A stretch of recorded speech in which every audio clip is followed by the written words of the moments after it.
Os livros 1 e 2 de Samuel. São dois livros separados em nossas Bíblias modernas, mas essa divisão se deve simplesmente ao tamanho do pergaminho. Ele foi originalmente escrito como uma história coerente. Nesse vídeo, nós vamos abordar somente o livro 1 de Samuel. Depois que Israel foi resgatado da escravidão no Egito, eles fizeram um pacto com Deus no Monte Sinai e finalmente chegaram à Terra Prometida.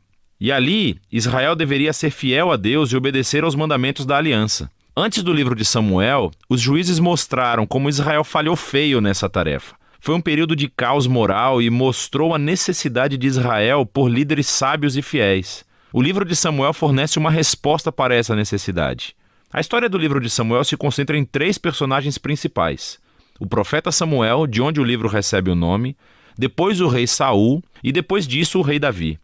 E todos os 3 fizeram a transição de Israel de um grupo de tribos governado por juízes para um reino unificado governado pelo rei Davi em Jerusalém.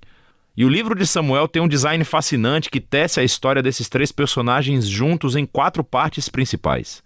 Samuel, o líder principal e profeta, na primeira seção do livro, também desempenha um papel fundamental na próxima seção, que é a história de Saul. E é narrado em 2 movimentos: a ascensão de Saul ao poder e depois os seus fracassos. A segunda parte é sobre a sua queda e a sua morte trágica. E o drama da morte de Saul é correspondido pela ascensão sensacional de Davi ao poder. E a história de Davi é contada em 2 movimentos. Primeiro, ele conta o seu sucesso, seguido por seu próprio trágico fracasso na lenta autodestruição da sua família e depois do seu reino. O livro conclui com um epílogo que reflete sobre toda a história. Então, vamos ver como isso tudo se desenrola. A primeira parte é um segmento do caos vivido no livro de Juízes. E somos apresentados a uma história tocante sobre uma mulher chamada Ana, que está triste porque nunca conseguiu ter filhos. E pela graça de Deus, ela finalmente tem um filho chamado Samuel. Em alegria, ela canta um poema incrível no capítulo 2. E o poema é sobre como Deus se opõe ao orgulhoso e exalta os humildes. Sobre como, apesar das tragédias e do mal humano, Deus está trabalhando os seus propósitos na história. E também sobre como Deus um dia erguerá um rei ungido para seu povo. Agora, o poema de Ana foi colocado aqui no início do livro para apresentar esses temas-chave que veremos ao longo da história, como na seguinte: Samuel cresce e se torna um grande profeta e líder para o povo de Israel, ao mesmo tempo em que os filisteus sobem ao poder como arqui-inimigos de Israel. E nessa batalha crucial, os israelitas se tornam arrogantes, e em vez de orarem e pedirem ajuda a Deus, eles usam a Arca da Aliança como um troféu mágico que lhes concederá automaticamente a vitória na batalha. E assim, por causa de sua presunção arrogante, Deus permite que Israel perca a batalha e a arca é roubada. Então os filisteus pegam a arca e a colocam no templo do seu deus, Dagom. E então o Deus de Israel derrota os filisteus e o deus Dagom sem um exército, enviando pragas sobre o povo. Os filisteus não querem mais a arca e, obviamente, a enviam de volta para Israel. E a moral dessa pequena história parece ser isso: Deus não é o troféu de Israel, e ele se opõe ao orgulho entre os filisteus, mas também entre o seu próprio povo. Assim, Israel precisa permanecer humilde e obediente se quiser experimentar a bênção da aliança de Deus, o que inicia a próxima grande sessão. Os israelitas vêm a Samuel e dizem: Ei, queremos um rei como todos os outros povos. Vai encontrar um para nós. E Samuel, que está irritado, vai consultar Deus. E Deus diz: sim, todos os seus motivos estão errados, mas se é um rei que eles querem, então dê-lhes um. E assim somos apresentados a Saul. Saul é uma figura trágica porque ele começa cheio de promessas. Ele é alto, ele é bonito, ele é um candidato perfeito para um rei. Mas ele tem falhas profundas de caráter.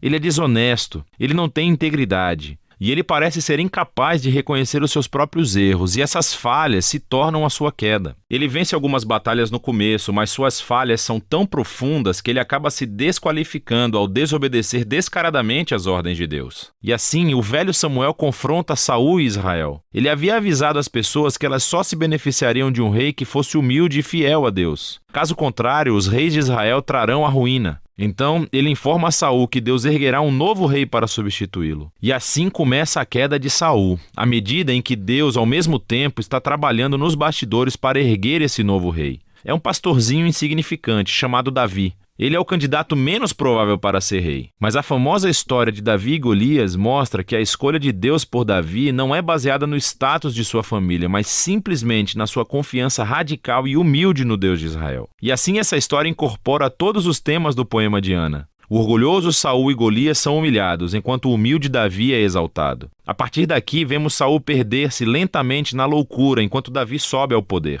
Então Davi começa a trabalhar para Saul como general. E ele ganha todas as batalhas e também ganha toda a fama. Assim, Saul fica com inveja e começa a perseguir Davi, caçando-o e tentando matá-lo. Davi não fez nada de errado, portanto ele simplesmente foge e espera no deserto. E aqui vemos o verdadeiro caráter de Davi. Ele tem múltiplas oportunidades para matar Saul, mas não o mata.